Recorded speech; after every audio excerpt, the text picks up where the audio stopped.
আমি আমিনার ঘরে যখন পা দিলাম রে তাইখা দেখি আমিনার ভাঙ্গা ঘরেতে পূর্ণিমা চাঁদ নেমে আসিয়া ঘুম পাড়তেছে। আমি একটু আগে গেলাম বাজানরা, ওই ছোট্ট নবীর আমি কোলে উঠায় নিলাম। আমি যখন কোলে উঠায় নিলাম রে, আমি দুর্বল হালিমা তুসা দিয়া ওই থেকে যেন শক্তি পাই রে। আমি দুর্বল হালিমা শক্তি পেয়ে জানো আমি সবল হয়ে যাই, ছোট্ট নবীর গালে চুম্মা খাই।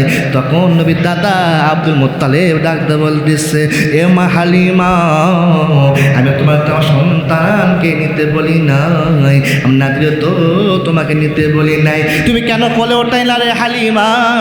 হালিমা তো সাদিয়া বলেন, ও মুরব্বী,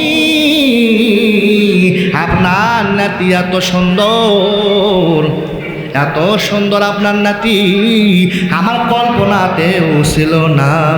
আপনার নাতির আমি কোলে নেওয়ার পর ওই থেকে যেন শক্তি পাই, আমি দুর্বল হালিমা সবল হয়ে যাই। সুবহানাল্লাহ।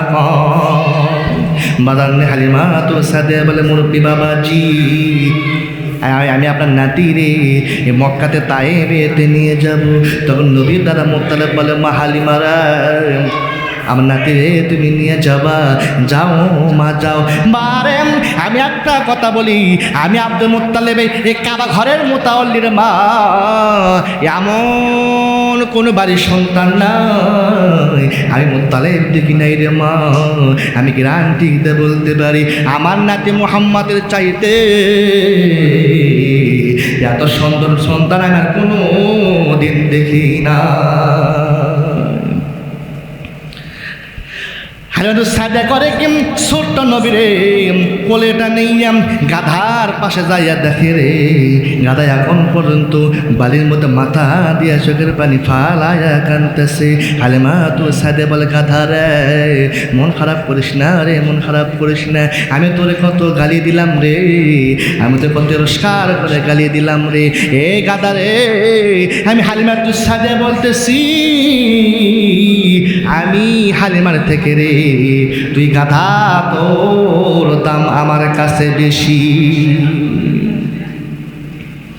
বাদানে হালিমা তুই সাজে বলেন, এ গাধা, আর তো মক্কায় থাকা যাবে না, এই নিয়ামতটা নিয়ে আমার তায়েফে ফিরে যেতে হবে। বাদান হালিমা তুই সাজা চিন্তা করতেছে, এ গাধা, তুই যে দুর্বল হওয়ার কারণে আমরা তো সময় মতো এই মক্কায় আসতে পারি নাই, তুই এখন কেমনি নিয়ে যাবে রে গাধা?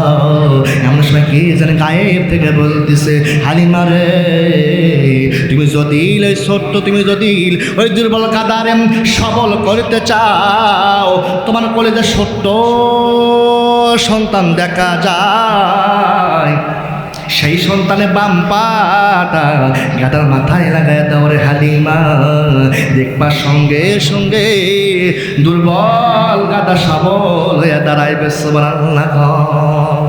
বাদান রে, হালিমা তো সাদিয়া করে কি, আমার ছোট্ট নবীর বাম পাটা করে কি গাধার মাথায় যখন লাগিয়ে দেয় রে, গাদা দুর্বল গাদাম সবল হয়ে ওই জায়গাতে দাঁড়িয়ে যায়। বাদানে হালিমা তো সাদিয়া করে কি ওই ছোট্ট নবীরে গাধার উপর তোলার পর এখন চিন্তা করতেছে, গাধা, আমরা মক্কায় তো থেকে তায়েফে ফিরে যাব, কিন্তু গাধার এই রৌদ্র তো তাপের কারণে তো ছোট্ট নবীর কষ্ট হইতেছে। মাদান হালিমা তো সাদিয়া বলে, আমি খেয়াল করে দেখি ওই ছোট্ট নবীর মাথায় যখন আমার শাড়ির আঁচল যখন দেবার লাগলাম রে, আঁচল দিয়ে মাথা যখন ঢাকতে লাগলাম, এমন সময় তাইখা দেখি এক খণ্ড মেঘ এসে নবীরে ছায়া দেয়। সুবহানাল্লাহ। আমি অবাক হয়ে তাইকে দেখলাম আর জিজ্ঞাসা করলাম, এ মেঘ, আমি যখন ওই তায়েফ থেকে যখন মক্কায় আসলাম রে, তুই তো আমার এ ছায়া দিলি না রে, তুই এখন কই থেকে আসলি রে? কে জানে গায়েব থেকে বলে, হালিমা, তোমার জন্য তো মাকে ছায়া দেয় না, ছায়া দেয় নাই, তোমার কলেজে ছোট্ট সন্তান আছে রে, ওই সন্তানকে আল্লাহ এত ভালোবাসা বাসে, যার কারণে আল্লাহ তাআলা এক খণ্ড মেঘ দিয়ে ছায়া দেয়। সুবহানাল্লাহ।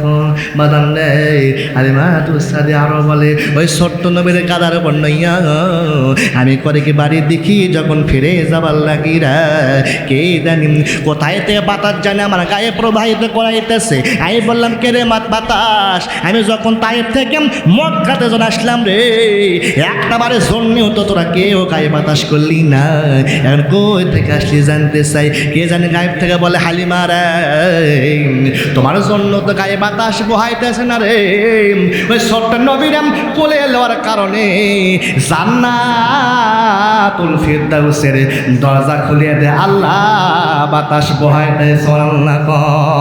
লা ইলাহা